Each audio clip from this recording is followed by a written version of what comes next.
ça m'intéresse de connaître ton avis sur tout ce qui est masturbation. Ouais. Qu'est-ce que tu en penses dans le sens où, est-ce que selon toi, la masturbation va aider à avoir de bonnes relations dans un futur ou pas? Ou est-ce que ça impacte aussi le fait de la relation elle-même, comment elle va être perçue, le fait de se masturber? Parce que quand on se masturbe, c'est une image. Ouais. Et quelle est cette image que l'on visionne? Ça, c'est une autre histoire. Mais donc, du coup, quel est l'impact pour toi de la masturbation dans un couple, dans une relation sexuelle, quelle qu'elle soit? Moi, je pense que c'est important de connaître son propre corps et connaître ce qui nous fait plaisir. Je pense que c'est la première démarche parce que si on est dans l'attente que l'autre découvre pour nous ce qui nous fait plaisir, je pense que c'est pas très juste et ça, c'est aussi remettre un poids très très lourd sur l'autre. Ensuite, la masturbation, je pense qu'elle peut être, enfin, dans le cas du masculin, je pense qu'elle peut être assez néfaste quand elle est compulsive. Il y a pas mal de mecs qui passent par des phases de masturbation compulsive. Plusieurs fois par jour, ouais. Voilà. Et quand c'est lié au porno, en fait, pour moi, Ouais. quand c'est de l'ordre de l'imaginaire, je vois pas une très grosse problématique autour du sujet. Quand ça vient cultiver des fantasmes porno de plus en plus hardcore et qu'on a besoin d'aller dans le plus en plus violent pour être stimulé, c'est là qu'il faut commencer à être un peu méfiant et se dire oulala, peut-être qu'il faut faire attention. Ensuite, il y a beaucoup de femmes, moi je pousse vraiment les femmes à se masturber, parce qu'il y a énormément de femmes qui n'osent même pas. C'est-à-dire qu'elles te disent mais par où je commence? Qu'est-ce que je fais? Tu vois. Et c'est pas, pour certaines femmes c'est naturel, dès l'enfance, elles se frottent à droite à gauche, elles ont compris le truc et puis ça marche.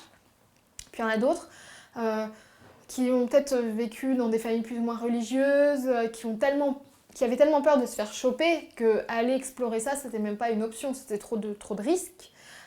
Trop de risques que ta mère te dise que tu es une grosse salope ou que ton père te dise ceci, cela. Donc en fait, soit elles ont eu trop peur, soit l'idée leur est même pas venue à la tête. Et c'est pour ça qu'aujourd'hui, il y a un site que je trouve assez intéressant qui s'appelle Oh My God Yes. C'est une start-up américaine qui t'achète un pack de vidéos et on t'apprend en tant que femme à te masturber. On te donne plein de techniques différentes. Et j'ai envie de dire, finalement, c'est une bonne idée parce qu'il y a plein de filles qui sont vraiment des novices de la masturbation. Et en fait, j'ai envie de dire, comment veux-tu orienter un homme si toi, tu n'as absolument aucune notion de ce que t'aimes? Ensuite aussi, la masturbation peut poser d'autres soucis qui sont que ce soit quand tu es un homme ou une femme, si tu as une technique très particulière que tu utilises depuis belle lurette, ça peut être difficile de sortir de cette technique qui t'amène à la jouissance pour justement te dire je vais découvrir autre chose. Et justement d'être dans un rapport à l'autre où le but n'est pas forcément de jouir et d'accepter que l'autre va peut-être pas trouver la technique que toi tu utilises. Ou bien il va falloir lui apprendre. Et ça, c'est aussi un long processus. Une histoire de communication et de patience. De patience.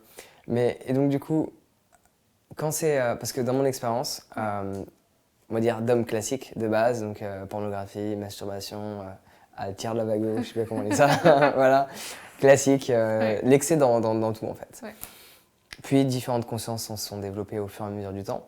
Et j'ai testé différentes choses qui étaient très dures. Bon, l'arrêt du porno, qui était extrêmement dur, que j'avais complètement arrêté.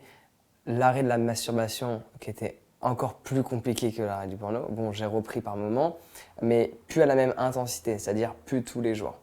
Et en tant qu'homme, donc j'aimerais bien savoir en tant que femme, dans ton expérience personnelle et dans tout ce que tu reçois, mais en tant qu'homme, pour ma propre personne, entre me masturber tous les jours et avoir une relation, je sais pas, à la fin de la semaine, pour simplifier les calculs, tu vois, masturbation tous les jours, relation à la fin de la semaine, même s'il y a une personne où il y a une connexion, alors ce sera toujours génial, mais pas aussi génial que si je me masturbe pas tout au long de la semaine et que j'ai une relation à la fin de la semaine. Donc j'aimerais savoir si, d'après toi, ton expérience personnelle et ce que tu reçois, si par rapport au plaisir féminin, ce serait quelque chose de similaire ou pas. Non, moi j'ai l'impression que c'est différent pour les femmes. J'ai l'impression que les hommes ont une façon de gérer l'énergie très différente avec la masturbation. Ouais, parce que nous, on se libère de quelque chose. Voilà, j'ai l'impression que les hommes perdent beaucoup d'énergie en fait dans la masturbation. Et je sais que dans certaines pratiques, justement, le Tao, les hommes n'éjaculent pas pour garder cette énergie vitale en eux et la faire circuler. Mais j'ai l'impression que pour les femmes, cette perte d'énergie, c'est pas la même. Et que finalement, se masturber tous les jours en tant que femme et avoir une relation sexuelle au bout, ça n'enlève pas forcément à la qualité de la relation. Voilà, tu vois. J'ai l'impression que, du moins dans ce que je reçois, j'ai pas vraiment reçu de messages qui vont dans ce sens-là. Après, ceci dit, il y a des femmes qui se masturbent et qui après, justement, ont un dégoût d'elles-mêmes parce qu'elles ont été regardées Comme les hommes, en tant que femme, on peut aller regarder des vidéos de plus en plus humiliantes, de plus en plus trash, et humiliantes vis-à-vis de notre propre... des femmes. Et du coup, il y a des femmes qui se disent, mais...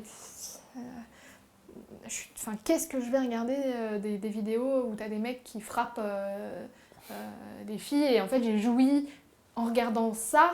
Et du coup, il y a des femmes qui se sentent très mal, mais c'est une perte d'énergie... pas physique, mais je veux dire...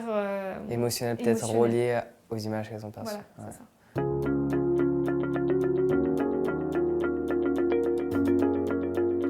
Alors j'espère sincèrement que tu as apprécié ce court extrait de l'interview que je t'ai partagé avec Dora. Si tu as envie de tester par moment, de ne plus te masturber, parce que tu penses être addict à cette pratique. Donc le faire de temps en temps, il peut y avoir plein d'aspects bénéfiques. Mais je parle en tant que connaissance de cause, parce que moi d'avant avait tendance à se masturber plusieurs fois par jour. Parce qu'il y avait un manque dans mon quotidien, par ce fait j'ai transmis ce manque dans une addiction. L'addiction à la masturbation. Par ce fait, si tu veux te libérer de quelle que soit l'addiction, je te propose tout simplement de télécharger mon guide gratuit sur comment se libérer de toutes ces addictions. Pour le télécharger, c'est très simple. Clique sur le lien dans la description et on se retrouve directement de l'autre côté. On se prend soin de toi et passe une excellente journée.